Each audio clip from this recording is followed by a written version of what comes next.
Жергиликтүү кеңештерге шайлоолордо мыйзам бузууларга жол берилбейт. Добуш сатып алуу көрүнүштөрүн чагымчыл аракеттерге каршы күч түзүмдөрүнөн атайын ыкчам чара көрүүчү тобу түзүлөт. Башкысы шайлоолордо жалпыга маалымат каражаттарына чоң жоопкерчилик артылып, үгүт жарыянын калыс чагылдыруу бүгүн Ош шаарында БШК ИИМ дин иштери боюнча мамлекеттик комиссиянын өкүлдөрү түшүндүрдү. Медиа өкүлдөрү сиздердин шайлоо алдындагы кеңешмеге 40тан ашуун жалпыга маалымдоо каражаттарынын өкүлдөрүнө шайлоо мыйзамдарындагы жаңы өзгөртүүлөр тааныштырылды. Анда БШК, Ички иштер министрлиги, дин иштери боюнча мамлекеттик комиссиянын өкүлдөрү катышып, кызуу талкуу жүрдү.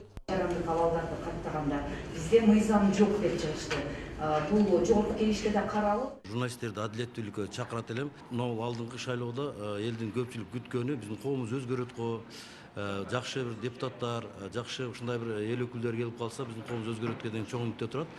Өлкө аймагында 30 жергиликтүү кеңештерде шайлоодо үгүт өнөктүгүн чагылдырууга укук алган жалпыга маалымдоо каражаттары саясий партияларга, талапкерлерге бирдей мүмкүнчүлүк түзүүсү зарыл. Анын ичинде мамлекеттик жана мамлекеттин үлүшү бар медиа өкүлдөр шайлоого аттанган партияларды акысыз чагылдырууга милдеттүү. Саясий тарапты негизсиз каралоого 17 миңден 55 миңге чейин айыппул салынат. Ал эми жалган маалыматтарды тараткандар ири өлчөмдө айыппул төлөп эркинен ажыратылат. Ар кандай чагымчыл маалыматтар болсо ошолорго ыкчам түрүндө тактап мыйзам чегинде чара көрүлөт. Телекөрүүчүлөргө да айтып кетебиз, азыркы биздин кылмыш кодекс боюнча 344-берене бул жалган кылмышты таркатуу билип туруп, бул негизинде 220 миңге чейин штрафка айыппулга тартылат.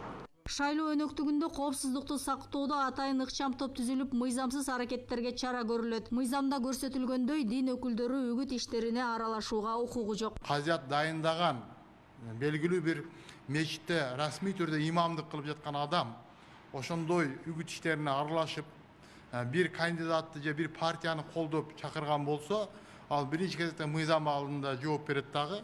Эң биринчи кезекте анын жумуштан ошол өзүнүн ээлеген кызматынан кетирүү, жумуштан алынуу маселелерине чейин, андан кийин мыйзамдын деңгээлине жараша дагы кандай деңгээлде чаралар көрүлөт. Жергиликтүү кеңештин депутаттарын тизмеде көрсөтүлгөн ошол жерде жашаган добуш берүүгө укуктуу жарандар гана шайлайт. Бөтөн аймактан билим алууга келген студенттер, кызмат өтөп жаткан жоокерлер жана убактылуу каттоо жайын өзгөрткөндөр шайлоого катышпайт. Эскерте кетсек, шайлоо мыйзамындагы жаңы өзгөртүүлөргө ылайык добушун саткан, добушун сатып алган эки тарап тең бирдей жоопко тартылат. Мурда эгерде жаран өзү гана жеке айыптоонун категориясында эле да, азыр публичный айыптоого кирген.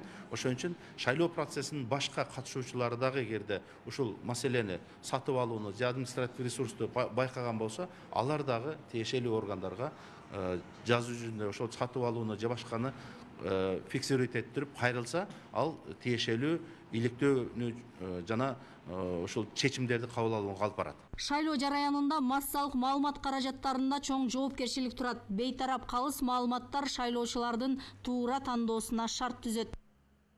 Зыйнат Ибраимова, Нурбол Талантбек уулу, ЛТР, Ош шаары.